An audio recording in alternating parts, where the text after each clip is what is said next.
So welcome here to a basically part one of a full flight tutorial, easy to get you going flight with the Pmdg 737. I got the 800 here, but you can do it with the 600 as well as the 900 and the 700. Oh, that's one step too much.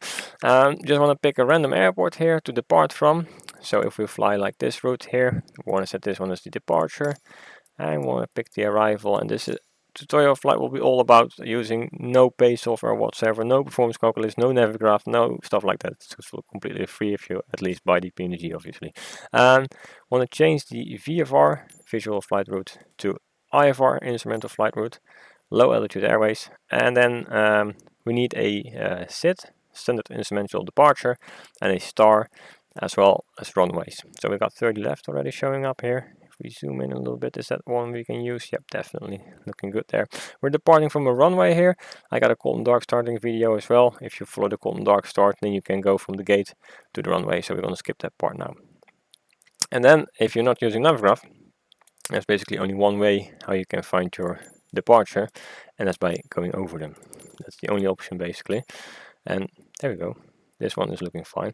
Yeah, so we got the runway, and then we got a small leg to go before we start turning to the right, which is making a nice departure there. Zooming out again, going to our arrival. We want to check the runway for arrival. So what options do we have? Of course you can, now it's not ideal to show here. But for example, if we arrive here, you can arrive like this, but obviously coming from this direction is easier. Depending on the wind, if the wind is this direction, it's easier to go with the head in the wind, but we're going to skip this a little bit. So 30 left, 35 are both good options. So if we start with 30 left, we'll pick the ILS here, and we'll go over an ILS approach and a RNAV approach, which are both quite similar, but there are some differences to keep an eye on when flying the approach. So the actual approach will be a separate video, and then we'll both show the ILS approach as well the RNAV. The star, same way, just go over them, find something which is not going all over the place, like so, and then I will show you how to skip the waypoint. So now what we need to do to skip a part of the flight, let's say. We need to remember this whole line going all the way from the beginning till the end, but to make it more easy to fill up the FMC later, the flight management computer, we need to remember this departure, which is the rotary departure, which is over here, and then it's going all the way till BDF, which is this one, and then we got MZV, and then we're starting actually with our route, which is starting from Moscow. So if we point our mouse at Moscow, leave it there, which is basically the beginning of the route, and we take a picture of this, which I just did, with this all this information within the picture, let's say. Then we go all the way till ROC, triple K, which will be the arrival. There we go, and then we go straight away into our star. So this is already enough information. We don't need to take a picture of all this information because it's part of the star, and saves us a little bit of kind of stuff and things we need to remember, let's say. So let's fly. I'll see you when we're at the ground there, ready for takeoff. So here we are in the PMDG 737. If your panel state is not like this, for some reason it's maybe in a complete cold and dark, nothing showing up, then I advise you check my cold and dark video first, because your FMC will also not be operational. And to change the panel state, you need to go to PMG setup, panel state load, and then select any of these presets, which taxi will be the one to go for now. Just saw a hanger there, nice.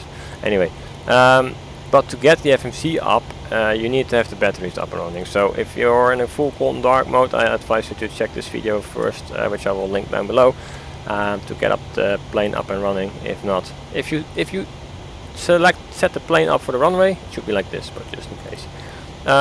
Check the runway here, 30 left, correct. And then we want to start up in the FMC, flight management computer here, setting up the whole route and some other things, and then we'll go over setting up the plane for our departure. It will be quite easy, so just follow along and you will definitely manage. If the yoke is in the way, you can simply click on it to lower it. Alright, the FMC. First we go here, position page, and we want to set the reference airport, which is basically our origin, KSTL.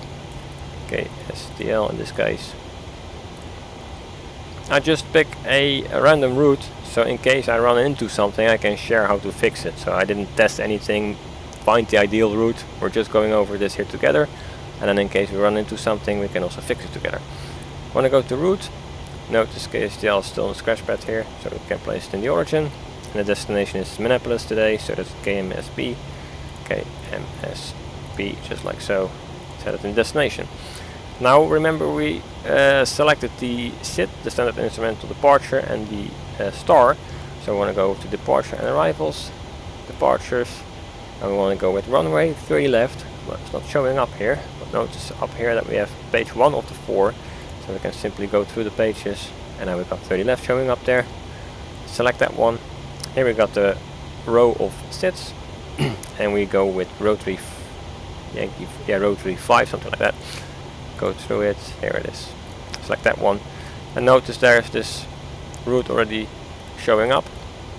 Want to go back to the route page, RTA, and here we got the route basically. Want to go to the next page, and now we got to fill in some waypoints after our SID basically ends, which is rotary, and then from there on, if you remembered, we would go to Moscow. So Moscow will be next one. And then we have to keep an eye on the now it's 2 showing up here, so that means there's like 2 relatively nearby, with the upper one being the closest one and the second one being further away. So 9 times out of 10 you simply have to select the upper one. Now we already have to think about our star, the arrival, which is Nitsir 3, so we have to fill in waypoints till we reach that one, which means that this Resi is next. So we go Resi like so. If you accidentally fill it in and you made a mistake, maybe you make II, then you go over here to the delete option. Delete will be showing up here, and can delete the waypoint. Alright, moving on, Resi again. There we go.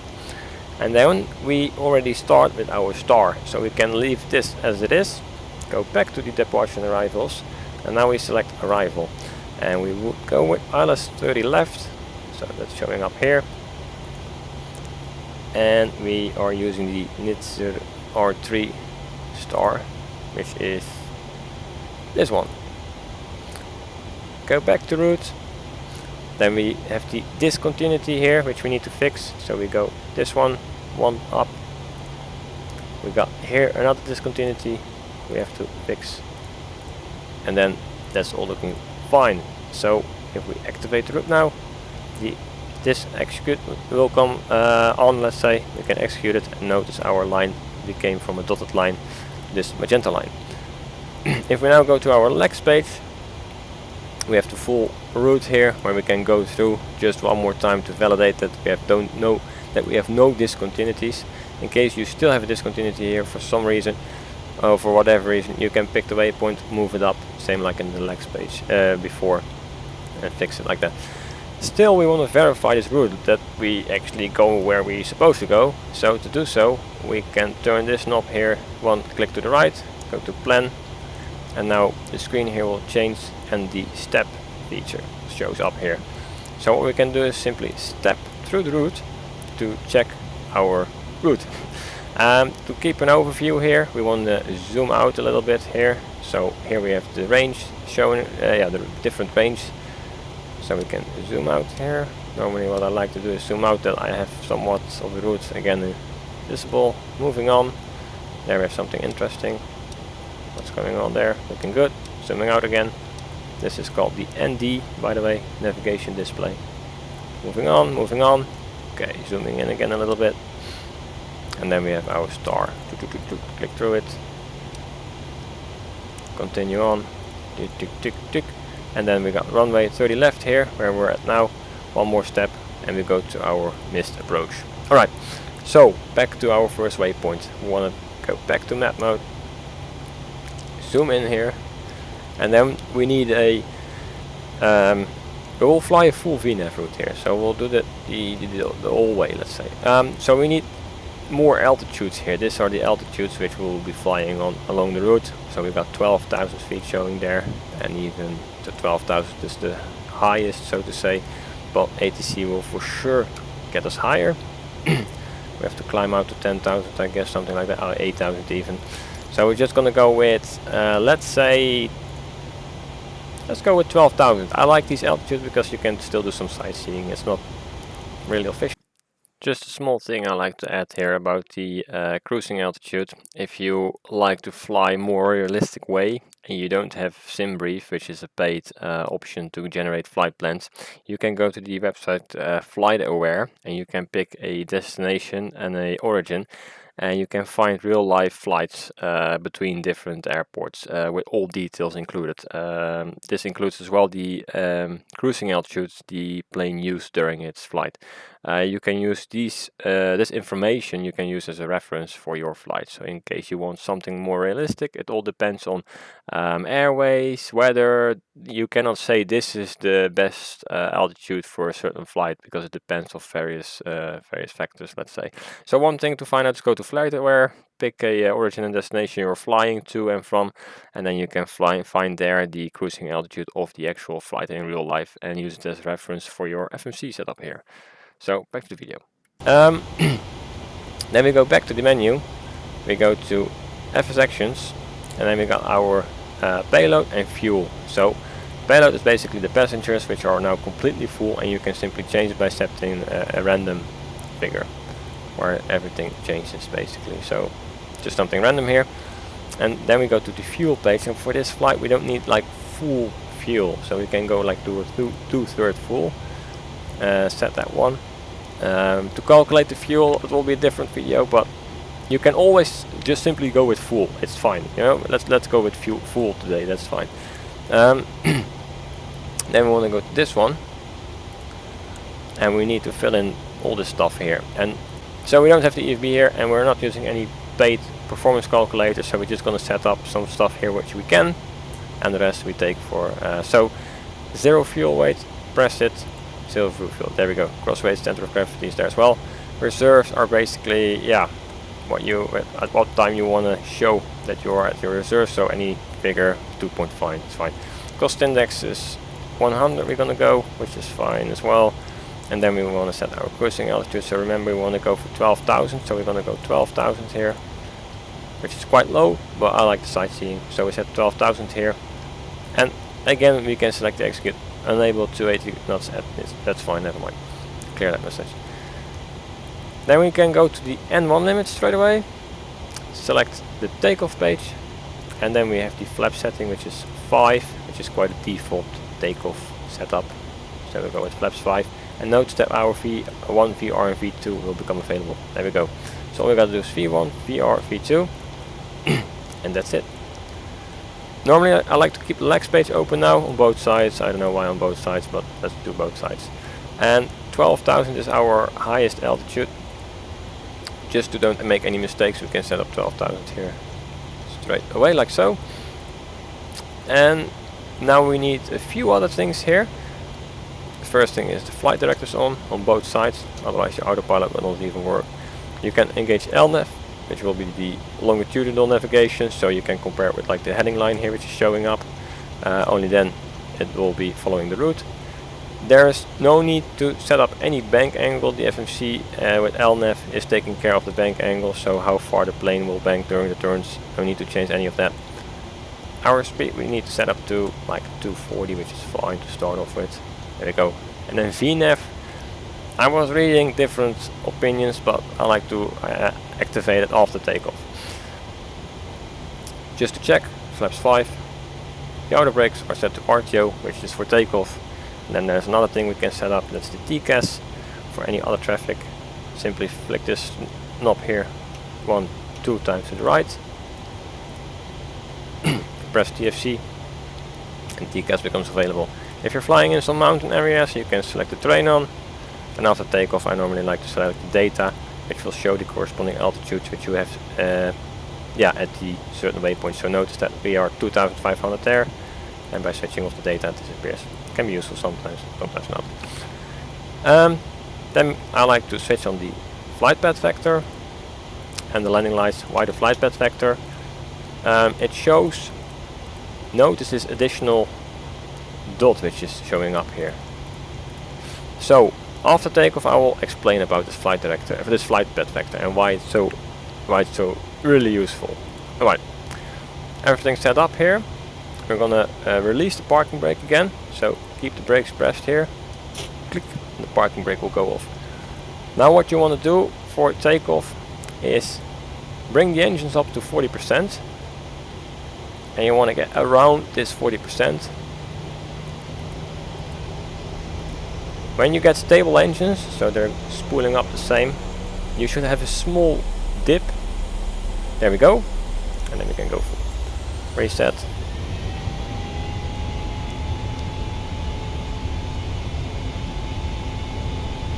Airspeed's alive. Airspeed is live. I will show you also after takeoff how to activate these sounds, VNOS, if they're not there.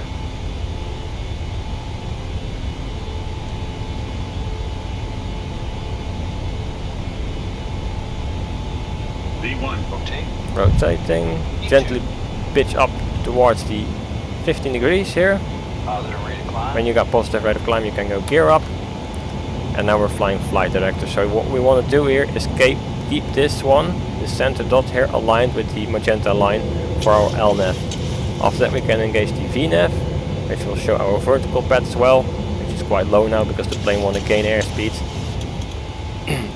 And to just keep explaining stuff here, I'll engage the autopilot here as well. Alright, so the plane is now firing full autopilot, LNAV, VNAV, longitudinal and vertical navigation. We'll go F6, flaps up to 2. Notice the speed bug here moves up the speed tape, so it's allowing the plane to gain airspeed. And we'll go F5, all flaps away. The plane is pitching down a little bit here because I want to reach the speed here. Notice now we start pitching up again.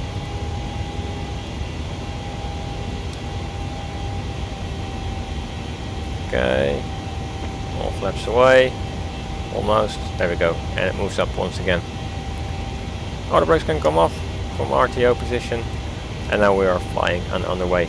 So the autopilot is following basically the flight director, and the flight director is basically telling the autopilot where to go, which starts this magenta lines. If you would switch off the autopilot now, you can hand fly, so it's perfect for practicing. This magenta cross will stay there because you're flying LNAV and VNAV, so you will keep the magenta lines by switching off the autopilot, so you still have your indication where to go to follow your corresponding route, so to say, but you can do the hand flying there.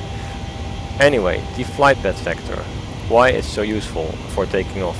Now I didn't set up any wind on purpose for practicing, but if you have any wind, sometimes it can be hard to see how the wind is actually affecting the plane's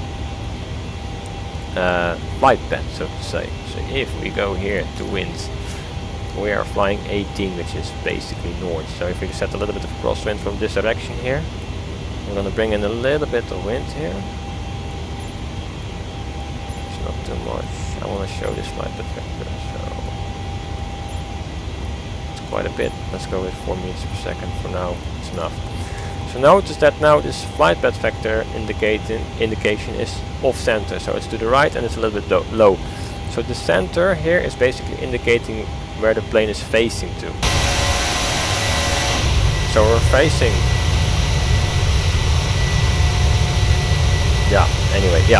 This direction we're facing, and if we look like this, we're facing this direction, pointing up.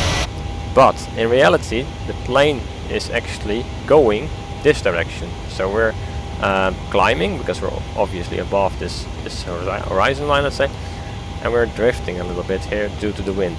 So we're facing up, we're facing to the left, but our actual movement is a little bit to the right and down, and that's useful after departure to maintain a certain heading in case you have wind. And again, it's also obviously useful during a approach. Alright, gently bring it back down to 0. Right, we got our top of climb coming up there, and we're just past the 10,000 feet, which will be, the landing lights can come off. You can bring the landing gear in the off position. If you forgot that, never mind, that's fine. So, to recap this whole departure. We set up the route, we set up the performance page, which will bring the V1, VR and V2 callouts basically. If you don't get these, menu, PMDG setup, options, simulation, and you simply can go to all these pages and you get your callouts.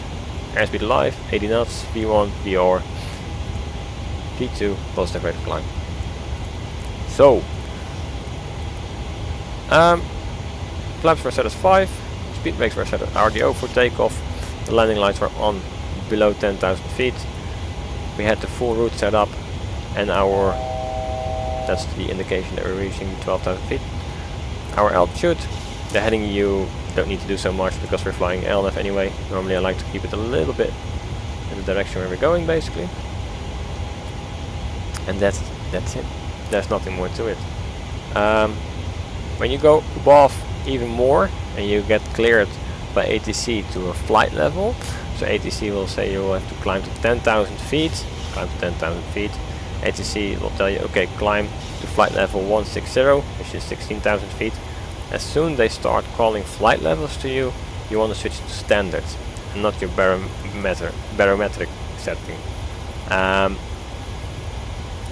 If you're a real beginner, it's a little bit complex to go into this, but just remember, ATC is calling a flight level, go to standard. ATC is calling about 10,000, 8,000 feet, keep the barometric setting. And if they say QNH 29 and 92, make sure it's corresponding. The easiest way to set the corresponding one is to press B on your keyboard. If I change it now, notice the altitude changing. If I press B by default, it changes the local barometric pressure. You can adjust it like so if ATC is telling you a certain pressure, and otherwise simply press B and it will set the one. So I hope it's clear. If not, don't hesitate to ask in the comments. I hope I was not like too hectic or whatever. I want to keep it clear here what's going on. I'm going to switch up the terrain here. That's all the data. Full LNAV, full VNAV. We're flying here. Everything going fine. We're at 12,000 feet, so we can do some sightseeing here of the offline scenery, which is really nice. Just one more thing I like to share was about skipping the waypoints. For example, if the route now goes like this and then goes to like this waypoint we would be able to skip, for example. How to do this is very easy. All you want to do is pick the waypoint where you want to go to directly. So if this one is here and you want to skip and go directly to Red Sea, for example, now you want to skip to Moscow, simply take the Red Sea, move it up, hit execute, give it some time, and the plane will set up everything again. That's how you can skip the waypoints. Alright, thanks for watching, see you at the approach.